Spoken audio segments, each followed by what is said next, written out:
How to Share, a podcast about learning, teaching, giving, and growing.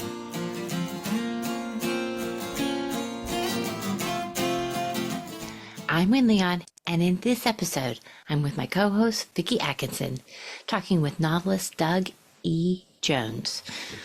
Doug recently published his fourth novel, Take Me Back to Chicago, with Eckhart's Press. It's rich with characters, music, and the feel of Chicago in 1974. Doug gives us the elevator pitch for the book, and we get a great sense of how he sets up the hero's journey for his 26-year-old protagonist. We talk about the differences and similarities between his novels, and Doug tells us what was so compelling about 1974 and some of the popular characters of the time and place, like Joe Pepitone. Vicki and I wondered how writing novels differs from being a TV show writer, and Doug gives us a peek into the writing room for the hit show Charmed, where he worked as a production assistant and writer. We highlight just a couple of his great lines from the book, and it's easy to see why Doug is a great writer for all formats. This is a great episode, where Doug not only shares the arc of his book journey, but also a sense of his personal one too. Take Me Back to Chicago is a great book, and it makes for a rich episode. We know you'll love it.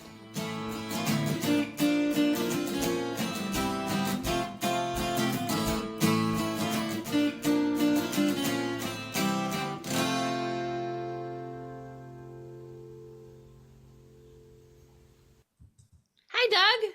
How you doing? Great. Vicki and I are so excited to talk with you because you have written this fantastic book, Take Me Back to Chicago, and it's so rich with characters and music and the feel of Chicago. Can you give us an elevator pitch for your book? Well, I do like what I wrote on the back, and that is I wanted to include some Chicago characters, so to speak, just to poke at the memory of the reader who is a little bit older, and it literally is being taken back because, you know, they were in Chicago in 1974. So I'm just going to read this off the back of the book. Yep. And that is, what do Joe Pepitone, Bozo the Clown, and George Morley have in common? Nothing. But in 1974 Chicago, they mean everything to Rick as he tries to pay off his dead father's debt to the Irish mob. So I tried to include, you know, Joe Pepitone was an iconic baseball player, not for his ability on the field, but more for his ability off the field, and was very popular in the 60s and early 70s. He played for the Yankees, and then, of course, he played for the Cubs. And as a young kid, he just kind of, really caught my attention, and I dug into him a little bit more, and we can get into that later. But yeah. Joe Pepitone, and of course, Bozo the Clown is just an icon in Chicago. And is Bozo from Chicago? I mean, did that start? There were other Bozos, but WGN, became a superstation, and the reach, not just in Chicago, but throughout the Midwest. That's why you get a lot of Cub fans and Bozo the Clown fans. And so again, in the 60s and 70s and on into the 80s, Bozo was just part of every little kid's life. Especially in Chicago, you ran home at lunch even just to watch Bozo Circus, and then ran back to school. You could do that in those days. Mm-hmm. Well, and I loved how you took the storyline between the main character, the protagonist, his name is Rick, and his daughter, his 7-year-old daughter, Elena. And it wasn't just a reference to Bozo and the game Bozo Buckets, but I mean, Elena was fixed and determined that she was going to get tickets, to play, but how that sort of found its way as a thread through the story is just so delightful about, this character, Rick, that, you'll tell us more about, and who he was as a complex young man, but also a really endearing father. Mm-hmm. Yeah. I wanted him, to be your heart of gold character, but, rough around the edges, or perhaps just was raised in a rough environment. Right. And so, he's a father, he's a widow, and he's a young man just trying to make his own in the city. And as it says in my little elevator pitch, his father dies. Yeah. And leaves him with this big debt. No one is caring that his father died because his father was a scoundrel, and Right. he's proving it from the grave. Yeah. So Rick's got this, you want to put your hero in a hole. And so Rick has this $50,000 Yeah. debt in 1974 that might as well be $1 million uh, for him in Yeah. that time period. Yeah, especially as a young father and widow. I mean, it's just it's quite a predicament. Now, we read that you met your wife in 1974, Correct. and which is the same year this book is set. Is 1974 kind of a magic year for you? Well, I knew I wanted the 70s are a magic Yeah. decade. My second novel, Disco Inferno, takes place in 1979. And I just wanted to stay in the 70s, but go a little back, a little further back. And 74, I mean, I'm not, a numerologist by any means, but in Chicago, you do get certain numbers stuck in your head. I mean, if you'd said to a Chicagoan in the 80s, what does 23 mean to you? Well, that's Michael Jordan. Yeah, Mhm, MJ. mhm. Hello. Right. I Yeah. definitely grew up with the idea of numbers in my head, especially coming out of the Cubs, whether it was Ernie Banks at 14 and Yeah. Ron Santo at 10. And these numbers just stick in your head. And 74, like you said, I met my Yeah. wife, and she's kind of, I did sprinkle, I mean, there's real characters that I talk about, Chicagoans in the book, whether it be a sports figure, I talk about rock figures, but I also incorporated real people that I knew, Mhm. just friends growing up. When Elena is talking about her friend Angie Mhm. moving from Curly Court, and she's all alone now, and the girl is Angie. That's my wife. My wife really did live in Curly Court. She really did move from Curly Yeah. Court to Evanston, and that's when I met her in 1974. So I was able to. Now, obviously, she didn't know a girl named Elena Yeah. who had a father named Rick, but I did sprinkle real Yeah. people, friends of mine, in the story at the appropriate age, and so they could have Yeah. been there. Yeah. Yeah. And the Yeah. way you write about Elena is so sweet. I mean, one of the lines that you write about her, she's such a good observer. And one of the lines that I love is she says, the more wrinkles Elena has found out, the more stories. Right, right. Yeah. That's so So good. I also, I wanted to have strong female characters like Mhm. her and her mother and Rick's love interest in the story. And then I decided at some point, it was a limited POV that I wanted to give like Elena and Rick's mom, you know, a section of the book where Mhm. they could, Hmm. we get their point of view and know Hmm. how they're feeling and what they're going through. And I did that with Elena, and that was fun. Mhm. Yeah. Um, and Yeah. then it was interesting what you were talking about earlier. These it's historical fiction, so you're sprinkling in little Easter eggs. And I said, Elena's got to have a cuddly Dudley, Yeah. Yeah. which is Right. again a Chicago thing. It's a kind of teddy bear from the Ray Rayner show that we all grew up with. Yeah. Oh, But you can put those things in, but then I was like, but it should also be relevant to the story. So she Yeah. didn't just have a cuddly Dudley, as we later find out. The cuddly Dudley plays into the drama, mhm. Oh, later in the yeah. story. Yeah. Yeah, it gets a little kidnapped. Oops, Yeah, did I say that? Oops, did I say that? But the other yeah, thing that you do that I think is just, it was such a treat for me because 1973, 74 were sort of magical years, for me too. And when you brought up things like, the Eagles and America and Jefferson Starship and, Mhm. songs like Radar Love, you did such a good job of like putting the characters into the music and their everyday experiences, those scenes and vignettes. It for the reader, it will feel a little bit like time travel, which is, such a from me to you, the biggest praise I can offer because it felt like immersion, but not heavy-handed. Does that make sense? yeah. It's a Yeah. fine line, between exposition and having something come organically from the story. So I Yeah. just did it where Rick turns on the radio. So what song Yeah. is playing in July of 1974? So let's go Google the pop charts and Yeah. find a cool song for Rick. That was a lot of fun. The research was a blast. Yeah. And like you said, it just brings back memories. And that's what I'm trying to do. I'm trying to, take people back. That's why I chose the title, which is a Chicago song. Yeah. So it fits, but we're also going back to that time period. And so Yeah. I'm trying to, water that memory with as many little tidbits as I can. Music, of course, is a huge part of that. Yeah, yeah. Well, and Yeah. I feel like I love that you just gave us that Easter egg about Cuddly Dudley because I, Oh, didn't yeah. know that was a particular to Chicago Yeah. character. Yeah. Yeah. So yeah, that's also a fine line between the Chicago reader, obviously, is who I'm catering to Yeah, first. It's great if other people can read it yeah, and get something from it too, without feeling like they're just going down a Chicago street, but to enjoy the story as right, well. right. So yeah, that's a Yeah, fine there line. were just so many like smile-worthy moments thinking about, Fahey Flynn and Bill Curtis and Walter Hmm. Jacobson and, just those sprinklings. And there was something else that you did that just made me like literally LOL. Oh, I know. It was the reference to Empire Carpet. If you're not from Chicago, when you may not get that, but it was just like, Right. I can't get away from this guy and this song, right? Right. Yeah, Yeah. I just had a blast writing this book. It was so good. That's good. So So good. you usually write for TV, is that right?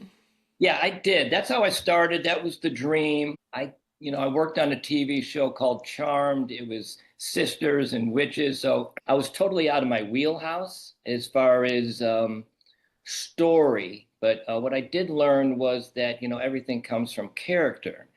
So yes, I didn't know Mm. witchcraft. I didn't know sisterhood, but that was quite a learning process. And I was on all 178 episodes. Started as the coffee boy and making copies of all the scripts, which was a nightmare because you needed, hundreds of scripts and there would be changes um, and then eventually by season 4, just kind of worked my way into the writer's room.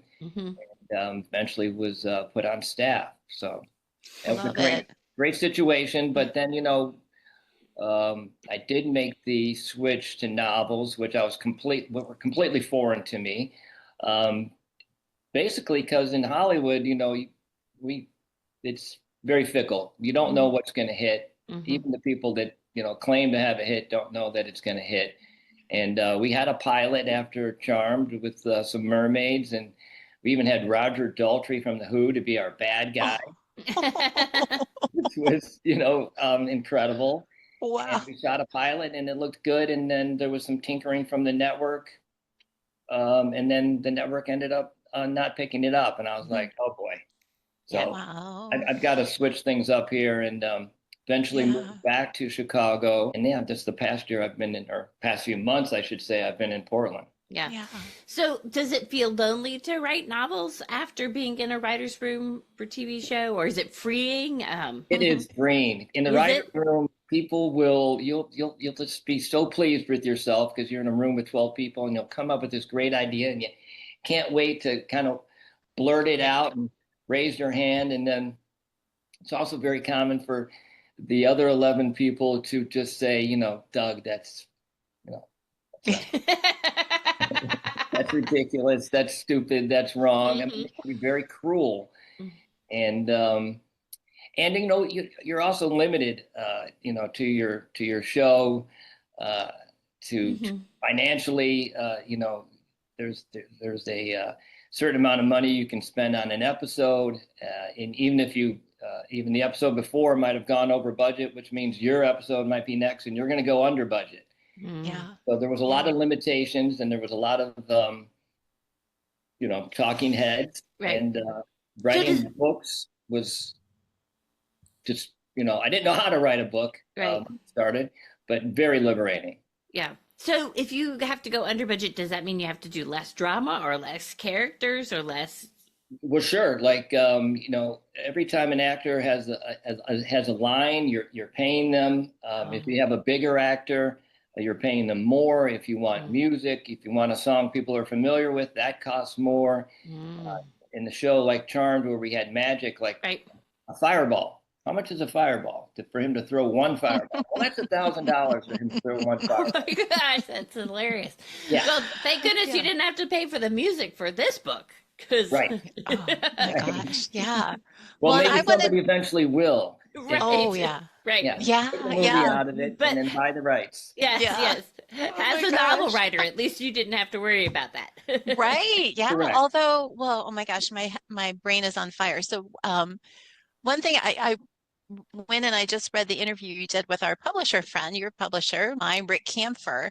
And I mean, I feel like we should be bowing down to you because you worked on a reboot of Love Boat for Aaron Spelling, and I Yes. didn't realize that Yeah. Aaron Spelling was the creative genius behind Charmed. How did I not Yes. know this? Yes. Right? That's And selling so television. that's Mm. crazy, right? That you've had that exposure to, someone who is kind of iconic for creating Hmm. shows. But I love what you just said about, was the Mermaid like show also a spelling production? Did that? Yes, yes, Oh, it was. Working with someone like Aaron Spelling, he was there, he was involved. And if I had a script that was mine, the showrunner let me take it through the process, casting, and then those initial meetings where, Aaron kind of signed off on everything. Though, he had a light wow. touch. He was letting people, he had a lot of shows, so kind of letting people do what they do. But yeah, being in meetings with someone like him who had been in the business Gosh. forever and Hmm. creating, Yeah. Charlie's Angels Right. and all that. It was really Yeah. interesting to see him in person and see him work. Yeah. So that Yep. was a lot of fun. So that's so interesting because I mean, Love Boat, talk about iconic 70s, Yeah, right? I mean, that was so good and takes us right back to your novel, Take Me Back to Chicago. I think it's your fourth novel, is that right? correct. Correct. And you've done different sort of genres Yeah. on first look: young adult, travel adventure, murder, mystery. What makes a good idea for you? Well, I do have to say that they all start in Evanston slash Hmm. Chicago. So Okay. that's my hometown. That's where my I, roots are. That's where everything will emanate from.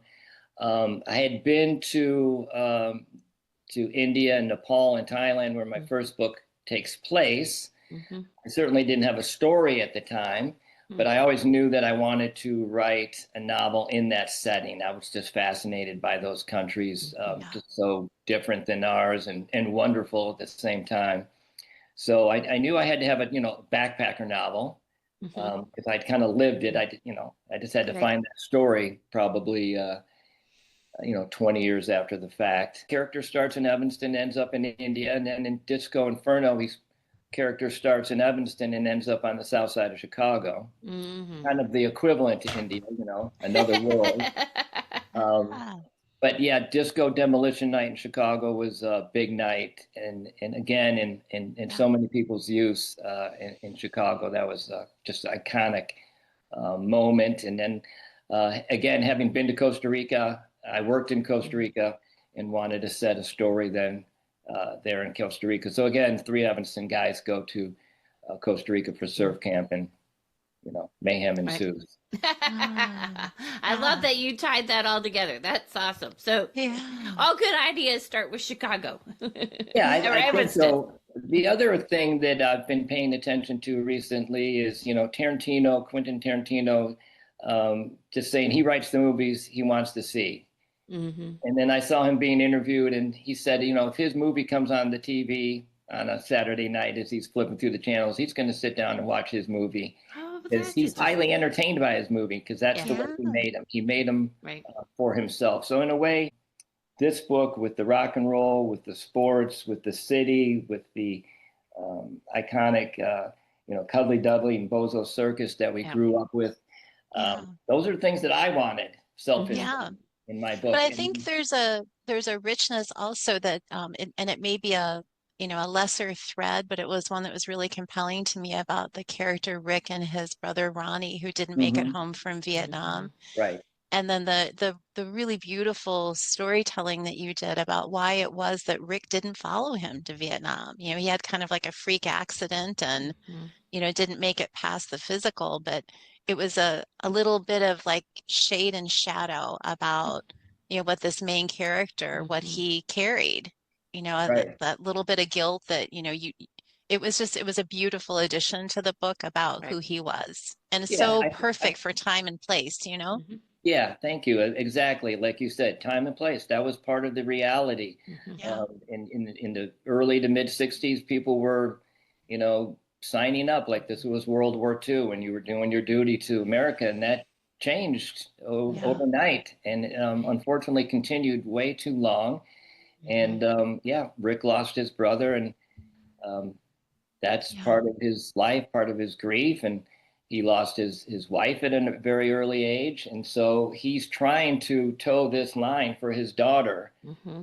He can't leave her, and then of course his mom has had loss, and so he can't leave her either. So he's got to be real Yeah. careful in what he's doing with the Irish mob here, Yeah. Yeah. um, and Yeah.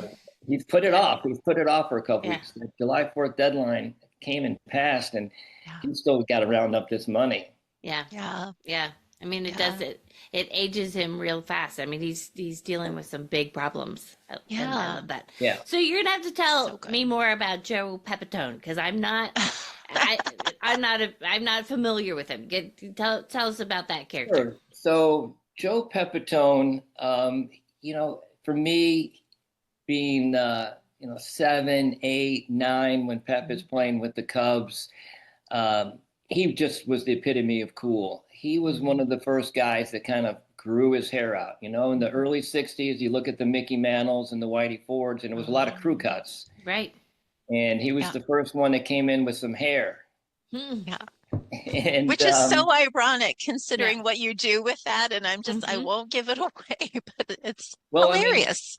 the thing is, and I guess I can, tip the iceberg a little bit, but so Joe played first base, and he had all this hair, and he batted left-handed, and that just completely appealed to me, being Hmm. left-handed. I mean, we were kindred spirits from the start, but there Right. was always a rumor that, and you didn't know there was no, let me watch that game again, or let me Yeah. check on the internet, it's going to be all over. But there was a rumor that Joe's wig fell off as he came to first base one day.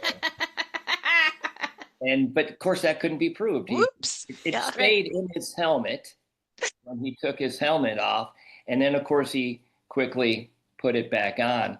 But Yeah. again, that's just a rumor when you're 7, 8 years old, and there's no way to prove it, and the news isn't going to cover it. And Right. I thought it was really interesting, and I heard he was a little bit of a playboy or an off the field kind of Lothario, and Hmm. I just kind of dug in. I read his autobiography. He grew up in New York. He was Italian. He was kind of like the next, you know, hope. From the Hmm. Yankees had such a lineage from Ruth to Gehrig to DiMaggio to Mantle, and Joe Pepitone was next. He was, Hmm. Brooklyn native. Um, Yeah. A little Sinatra mixed in, yeah, right? all Yeah. the Hmm. gangsters loved Joe Pepitone. They just thought he was the best. Hmm. And, you know, I just thought he was this great, literally, character. Hmm. And I was like, I got to work him in the book. He wasn't on the Cubs in '74, but I was like, I got to get him in here. I got to figure it out. I mean, I didn't know. Everything happened very Yeah. organically as far as the story. And Hmm. so as I dug into him and discovered certain things, like, God, he wore this wig, dug in Yeah. a little bit more and found a nugget of a origin story that was true. And then, of course, took Took took it off. off on my own and Yeah. kind Yeah. of a Yeah. I call it a Wicked Witch of the West moment where, get me the broom of the Wicked Witch of the West. And that's like, what? That's impossible. And so I used that with Joe Pepitone, again, Yeah. without giving too much away. Um, Yeah. Yeah. It the- totally comes through because it Yeah. is it's real, but it's also kind of goofball crazy at the yeah, same time, Yeah. yeah, right? Yeah. it's And ridiculous dangerous. and Hmm. dangerous. Like, Yeah. okay, we're Cabrini Green. Oh, Yeah. God, no, you're kidding me. This is a setup. This is a joke. Yeah. But I think the idea is to have fun. I mean, Hmm. I consider this a beach read. Um, I just, not hurt your brain too much. Right. Yeah. Yeah, Well, yeah, it's got great writing, and I got to tell you one of my other favorite lines, just to get your reaction to it. Um, he really went around the block to make that point. Thanks, Rick. Oh, So yeah. he's gonna make him earn it. Yeah. I love that line. Yeah, thank you. Yeah, that's a Yeah. good one. And one of my favorites had to do with the conversation about the father, Rick's father, Teddy, or Ted or Teddy, Teddy. Theodore, right? Teddy. But I won't say who the character is, but he's described as being a man, Rick's father, who couldn't pick a horse if it was crossing the finish line, which is like so bad, right? Right. He's just Right. he's a kind of a born loser, right? Mm-hmm. But yeah, I Yeah. like that a lot. And I also, we have to ask you about the character Javi and kind of like this buddy thing going on. And you make a really great reference, for those who remember the Johnny Carson, Ed McMahon days, about, Ed was on the payroll, Javi Right. was on the payroll. But tell us a little bit about that relationship between Rick and his buddy Javi. Well, I think it's always good to have a new relationship. Rick has his buddies, and I could have just kept it, to his, little crew that he grew up with, and of course I do include them. But it's nice to have a new friend, a new partner, someone you're going to butt heads with, someone that you maybe don't understand. Yeah. Culturally, it was great to have a Hispanic character, a lot of diversity. He's got his friend Buzz, who's, half black and half white. And, I wanted to include, other people, other cultures, other neighborhoods in Chicago. So Javi's in there, and Rick doesn't know him just like we don't. So it's a discovery, and they butt heads, and Javi's kind of goofy and silly and fun, and they got to get to know each other because that's who he's going to rely on right now. In this instance, he's going to try to bring Javi into his world and see if he can't, round up this money. Yeah, and the scenes of their banter, it just, were just so good and so real and so, it just So totally enchanting. yes, Thank you. so Yeah, readable. I do enjoy the kind of guy talk, where guys are just, talking about girls or sports or just that kind of, busting each other, and just, teasing each other. And, it was a lot of fun to write as well. Yeah. Yeah, well, it was a lot of fun to read and so much fun to talk to you about it. We love, I mean, you describe it as a beach read. I think it's just a great, entertaining, rich story with fascinating characters and descriptions. So thank you so much for coming on to talk to us about it. Sure, of course. Anytime. Take me back to Chicago. Thank you. Thank you.